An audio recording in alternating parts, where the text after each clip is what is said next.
মুহাম্মদ ইবনুল মুসাল্লা আল আনাজি রহমতুল্লাহ আলাইহি মুনজির ইবনু জারির থেকে তার পিতার সূত্রে বর্ণনা করেন। তিনি বলেন, আমরা ভোরের দিকে রাসূল সাল্লাল্লাহু আলাইহি ওয়াসাল্লাম এর কাছে উপস্থিত ছিলাম। এ সময় তার কাছে পাদুকাবিহীন, প্রায় বস্ত্রহীন, গলায় চামড়ার আবা, ব্রাকেটে কালো ডোরা কাটা চাদর দিয়ে কোনো রকম শরীর ঢাকা পোশাক পরিহিত এবং নিজেদের তরবারি ঝুলন্ত অবস্থায় একদল লোক এলো। এদের বেশিরভাগ কিংবা সবাই মুজার গোত্রের লোক ছিল। অভাব অনটনে তাদের এ করুণ অবস্থা দেখে রাসূল সাল্লাল্লাহু আলাইহি ওয়াসাল্লামের মুখ মণ্ডল পরিবর্তিত ও বিষণ্ণ হয়ে গেল।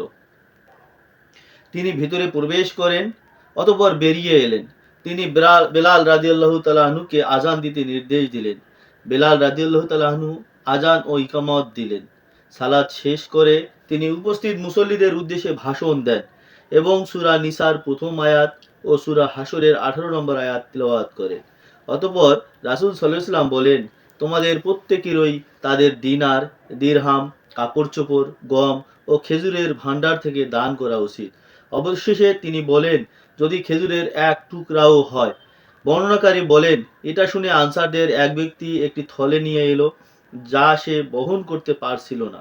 অতঃপর লোকেরা একের পর এক জিনিসপত্র আনতে লাগলো। এমনকি আমি দেখলাম শস্যে ও কাপড় চোপড়ে দুটি স্তূপ হয়ে গেছে এবং দেখলাম ব্রাকেটে আনন্দে রাসূল সাল্লাল্লাহু আলাইহি ওয়াসাল্লাম এর চেহারা ঝলমল করছে, যেন তা স্বর্ণে মোড়ানো।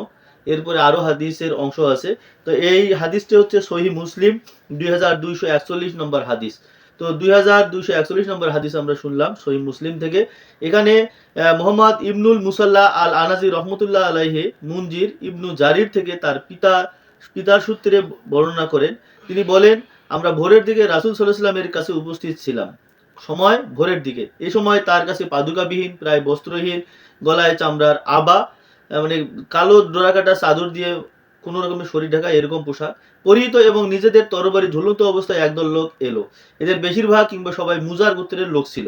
অভাব অনটনে তাদের এই করুণ অবস্থা দেখে রাসূল সাল্লাল্লাহু আলাইহি ওয়াসাল্লাম এর মুখমণ্ডল পরিবর্তিত ও বিষণ্ণ হয়ে গেল। তিনি বিষণ্ণ হয়ে গেছেন তাদের এই করুণ অবস্থা দেখে। তাদের আর্থিক অবস্থা খুবই খারাপ এরা দেখে। তিনি ভিতরে প্রবেশ করেন, অতঃপর বেরিয়ে এলেন। তিনি বিলাল রাদিয়াল্লাহু তাআলা আনহুকে আজান দিতে নির্দেশ দিলেন।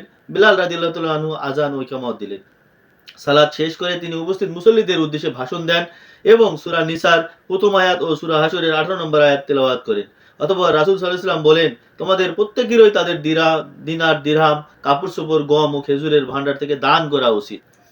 অবশেষে তিনি বলেন, যদি খেজুরের এক টুকরাও হয়। বর্ণনাকারী বলেন, এটা শুনে আনসারদের এক ব্যক্তি একটি থলে নিয়ে এলো, যা সে বহন করতে পারছিল না। অতঃপর লোকেরা একের পর এক জিনিসপত্র আনতে লাগলো। এমনকি আমি দেখলাম শস্যে ও কাপড় চোপড়ে দুটি স্তূপ হয়ে গেছে এবং দেখলাম আনন্দে রাসূল সাল্লাল্লাহু আলাইহি ওয়াসাল্লাম এর চেহারা ঝলমল করছে, যেন তা স্বর্ণে মোড়ানো। তো রাসূল সাল্লাল্লাহু আলাইহি ওয়াসাল্লাম যখন আহ্বান করলেন যে একদল গোত্রের দুর্দশা দেখে, তখন রাসূল সাল্লাল্লাহু আলাইহি ওয়াসাল্লামের আহ্বানে সেখানকার আনসার এবং বিভিন্ন ধরনের যারা সহযোগিতাকারী সবাই তাদের নিজস্ব প্রয়োজনীয় অতিরিক্ত যে জিনিসগুলো আছে দান করার মতো তারা সবাই নিয়ে এলো এবং স্তূপে পরিণত হইল এবং তা দিয়ে অবশ্যই এই গোত্রের লোকদের সমস্যার সমাধান করার চেষ্টা করা হয়েছে।